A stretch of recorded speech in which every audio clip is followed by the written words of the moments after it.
अस्सलाम वालेकुम वरहमतुल्लाहि वबरकातुहू। उम्मीद है जी तमाम दोस्त खैर आफियत से होंगे। एक बड़ी बेयकीनी सी सूरत हाल है, अनसर्टनटी जो फैली हुई है मुल्क के अंदर, और हर बंदा जो है वो परेशान सा नज़र आ रहा है। जो सियासी इंतशार और खलफशार पाकिस्तान के अंदर नज़र आ रहा है, तो इसमें एक तबका जो वो नज़र आता है जिससे कोई उम्मीद की किरण नज़र आ सकती है या वो किरदार अदा कर सकते हैं। ये ज़रा वीडियो चेक करें आप। जवाब देना पड़ेगा रब्बुल आलमीन के सामने। मैंने तुम्हें नेमत दी थी, आजादी दी थी, जिस्मानी आजादी दी थी, जहनी, फिक्री, मुआशी, इल्मी, हर लिहाज से जिस्मानी ये आजादी मैंने हक बनाया था हर बंदे का। जालिमों ने तुमसे ये आजादी छीनी रखी। तुम अंधे होकर जश्न मनाते रहे, उसी अधूरी मामूल फजूल सी आजादी पर जश्न मनाते रहे, पैसे उजाड़ते रहे। लोगों के पास बिल देने के लिए पैसे नहीं थी, तुम करोड़ों रुपए झंडियों पर उजाड़ कर बाजारों में लगा के बर्बाद कर देते थे। कौन सी इंसानियत थी तुम्हारे अंदर? किस आजाद कौमों की यह सोच होती है? सारे गरीब भूखे मर जाएं, ये खुशहाल तबका, सियासतदान तबका, हुक्मरान तबका है, इनके पेड़ भर जाएं, ये आजाद कौमों का ये अंदाज होता है, ये नजरिया होता है। चोर डाकू मुसल्लत रहे हमारे ऊपर, ये आजादी किस बात की आजादी है? सोचे, इस पर गौर करें। तो ये वीडियो आपने देखी है, मतलब सोशल मीडिया पे मुझे इस तरह की कोई और वीडियो नहीं मिली। बेहतरीन अंदाज में एक आलिम दीन मुफ्ती साहब जो है वो बड़ी हक की बात कह रहे हैं कि यार लोगों के पास बिजली का बिल देने के लिए पैसे नहीं है और आप किस आज़ादी की बात कर रहे हैं। आज़ादी तो असल यही है कि इंसान की फ़िक्री आज़ादी हो, इंसान की जिस्मानी आज़ादी हो, हर चीज़ की आज़ादी होनी चाहिए। करोड़ों रुपया लोग करप्शन का लगा दें, करोड़ों रुपया ज़ाया कर दें और गरीब भूखा मरता जाए, तो आप कौन सी आज़ादी की बात कर रहे हैं? क्या तो उलमा को चाहिए बाकी उलमा भी सामने आए और अपना किरदार अदा करें। चूँकि जब हम ये कहते हैं कि इस्लाम एक मुकम्मल ज़ाब्ता हयात है, एक कंप्लीट कोड ऑफ लाइफ है, तो क्या इस्लाम हमें नहीं बताता कि रियासत के मामलात को किस तरह चलाना है या सियासत जो है वो किस तरह चलानी है? क्या उलमा सिर्फ़ मसाजिद के अंदर जो है वो यही मौज़ूआत बयान करते रहेंगे कि ये माँ की शान है, ये नबी करीम सल्लल्लाहु अलैहि वसल्लम की सीरत, ये आप बहुत खूबसूरत थे?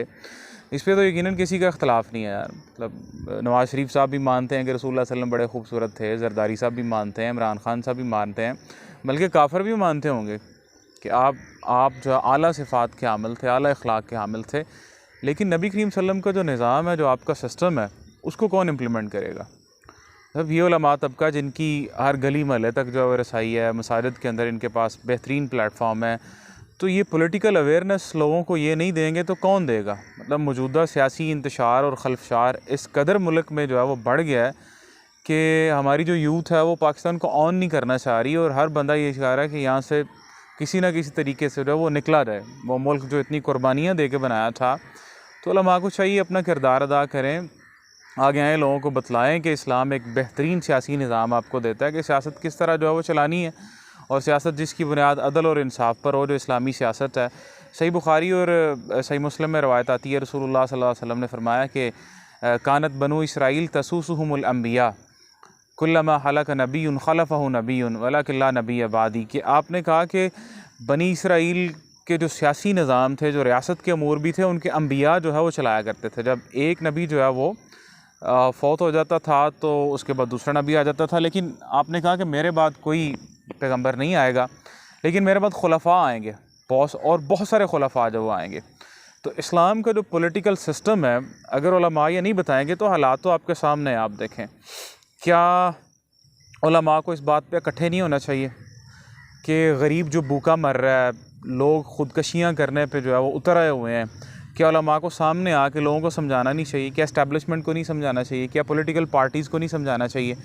क्या उलमा इस बात पे इत्तेहाद और इत्तफ़ाक़ नहीं कर सकते? ठीक है, आप अपनी अपनी मस्जिद में नमाज़ पढ़ें, आपकी फ़िक़्ह अलग है, आपके स्कूल ऑफ थाट्स अलग हैं, कोई भी नहीं कहता। लेकिन क्या इस बात पे किसी का इख्तलाफ है कि यार ये सूदी निज़ाम गलत है? इस सूदी निज़ाम की वजह से मुल्क जो कर्ज़ों में जकड़ा हुआ है, IMF के ग़ुलाम हम जो बने हुए हैं, मगरब की पॉलिसियों पे चल रहे हैं, क्या किसी अहले हदीस का इस पे इख्तलाफ है? क्या किसी बरेलवी का इख्तलाफ है? क्या किसी सुन्नी का इख्तलाफ है? क्या देवबंदी का इख्तलाफ है? क्या इस बात पे किसी का इख्तलाफ है कि शराब के लाइसेंस जारी नहीं होनी चाहिए?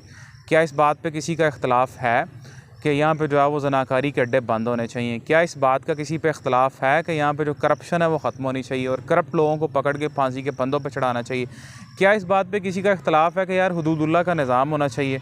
मतलब कोई भी स्कूल ऑफ थॉट इस बात पे इख्तलाफ नहीं करता कि यहाँ पे चोर की सज़ा होनी चाहिए, यहाँ पे बरतानिया का निज़ाम नहीं होना चाहिए, यहाँ पे इस्लाम का हुदूदुल्लाह का निज़ाम होना चाहिए।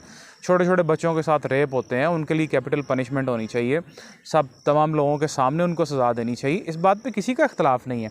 तो फिर ये उलमा जो हैं इन मसाइल के ऊपर क्यों नहीं इकट्ठे होते? जब इस्टेब्लिशमेंट इनकी डोरियाँ लाती है तो दिफा पाकिस्तान और मुख्तलिफ़ काउंसिल्स भी बन जाती हैं जब वो अपने मफाद के लिए इस्तेमाल करना चाहते हैं। 9 मई के बाद आप देखें बहुत सारे अलायंस जो मौलवियों के सामने आए, उन्होंने इसकी मजम्मत की कि हालांकि उनको चाहिए था कि साथ इस बात का भी इजहार करते यार तमाम जो इंस्टीट्यूशंस हैं उनको अपनी अपनी लिमिट्स में रह के काम करना चाहिए। सारे इदारे अपनी अपनी हद में रह के काम करें और यहाँ पे जिस मकसद के लिए हमने पाकिस्तान को बनाया उस मकसद की खातिर हम बढ़ें।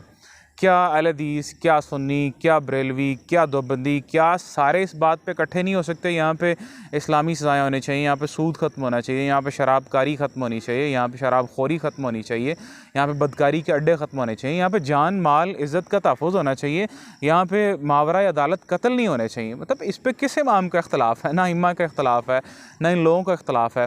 अगर इन सारे मामलात के ऊपर भी ये लोग इकट्ठे नहीं हो रहे तो इसका मतलब they are not sincere with you, कि हर बंदा अपनी 1.5 ईंट की मस्जिद बना के बैठा हुआ है।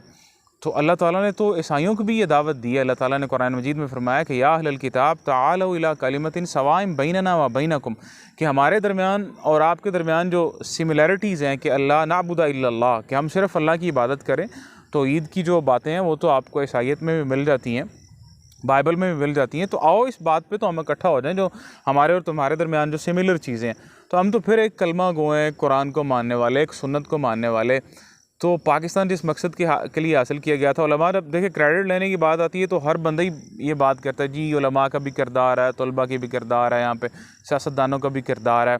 और मेरे ख्याल से शर्म आनी चाहिए उन उलमा को कि अगर नवाज़ शरीफ 90s के अंदर सूदी मामलात के ऊपर स्टे लेके आता है और ये सेकुलर और लिबरल जमातों के साथ जो मौलवी खड़े होते हैं या इनकी बेटियों के पहलुओं में बैठे होते हैं, तब इनको शर्म आनी चाहिए कि आपका जो है वो एक मुकाम है, आप कुरान और सुन्नत को जानने वाले हैं।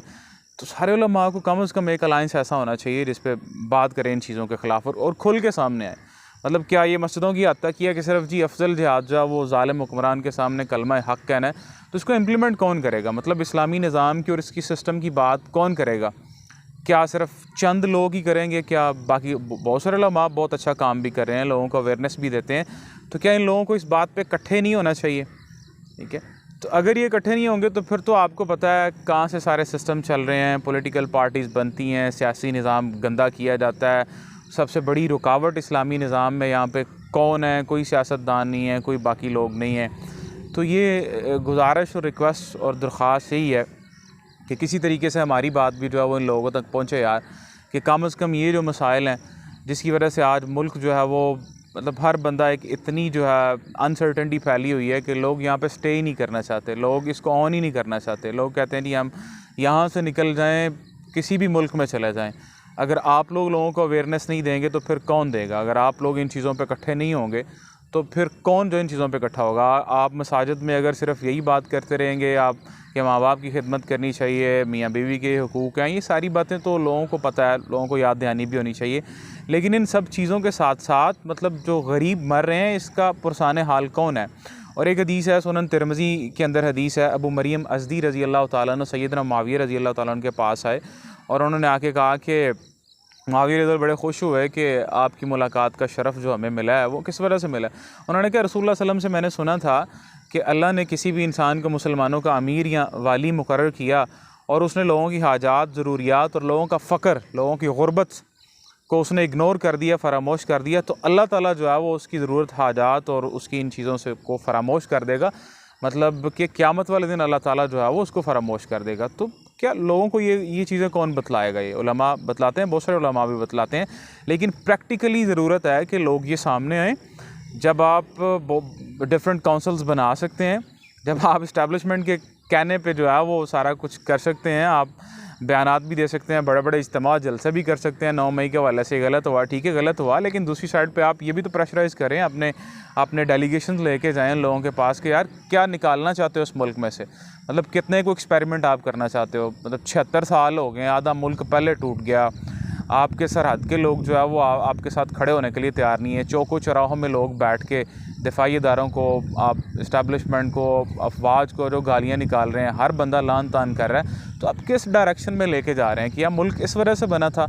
तो अगर आज भी ये लोग इकट्ठे नहीं होंगे तो इसका मतलब है कि ये लोग, तब हर बंदा अपनी अपनी 1.5 की मस्जिद बना के बैठा, और कल को सबको जब फैंटा लगेगा तो फिर इनको एहसास होगा। तो यही रिक्वेस्ट है, यही दरख्वास्त है, यही गुजारिश है, अगर किसी तक ये बात पहुँचती है हम लोगों को इस बात पे इकट्ठे होने चाहिए, कम से कम उलमा को और मजहबी तबके को इस बात पे इकट्ठा होना चाहिए, जिसमें किसी का इख्तलाफ नहीं है।